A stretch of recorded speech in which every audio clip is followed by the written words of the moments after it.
नमस्कार मंडळी. ठाणे रेल्वे स्टेशनपासून अवघ्या 7-8 मिनिटाच्या अंतरावर असलेले लक्ष्मीनारायण मंदिर, स्वामी समर्थ मंदिर आणि आनंद भारती महाराज समाधी स्थळ नौपाडा गोखले रोड ठाणे रोडवर आहे. मंदिर पुरातत्व असून मंदिराला इतिहास आहे.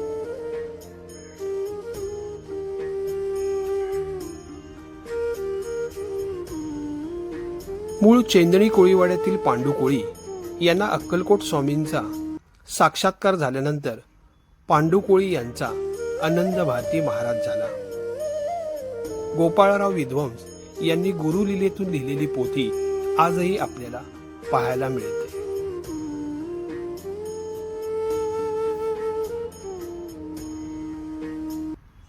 मार्गशीर्ष 1823 मध्ये आनंद भारती महाराजांनी याच मंदिरात आपला देहत्याग केला.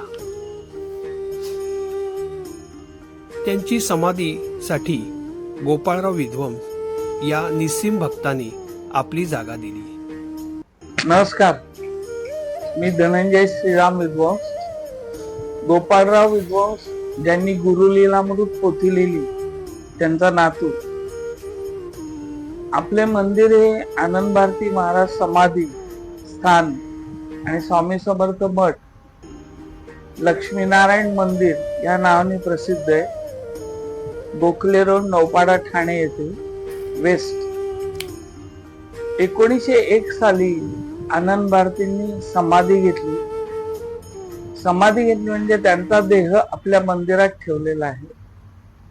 आणि तेव्हापासून कोळी बांधव दरवर्षी चंपाषष्ठीला पालखी रात्री घेऊन येतात. तो उत्सव असतो. आपल्या मंदिरात गुरुपौर्णिमा, स्वामी जयंती, स्वामी पुण्यतिथी, दत्त जयंती, तसंच गुरुप्रतिपदा, चंपाषष्ठी असे सगळे उत्सव साजरे केले जातात. दर गुरुवारी आणि संकष्टीला महाआरती होते. संकष्टीला सकाळी आवर्तनं असतात गणेश अथर्वशीर्षाची. तसंच विष्णू सहस्रनामाचे पाठ सुद्धा दर एकादशीला होतात. सर्वांनी या सहभागी व्हा आणि आपल्या आनंद भारती महाराजांच्या समाधीचा लाभ घ्यावा. श्री स्वामी समर्थ.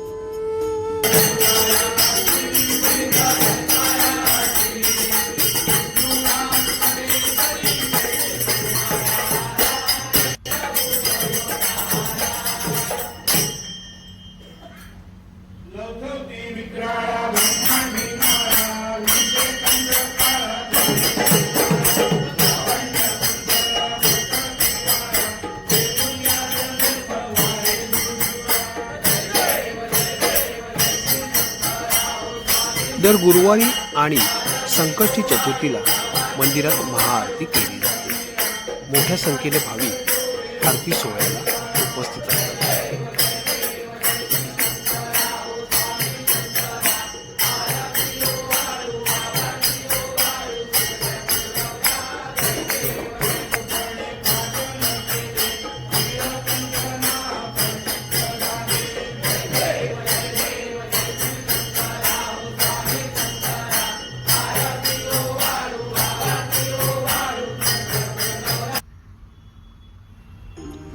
चंपाषष्ठीला आनंद भारती महाराजांची कोळी बांधव चेंदणी कोळीवाड्या येथून मोठ्या प्रमाणाने उपस्थित राहून पालखी मिरवतात. आपण देखील आनंद भारती महाराजांच्या समाधीचे आणि स्वामी समर्थांचे दर्शन करायला नक्कीच या मंदिराला भेट द्या.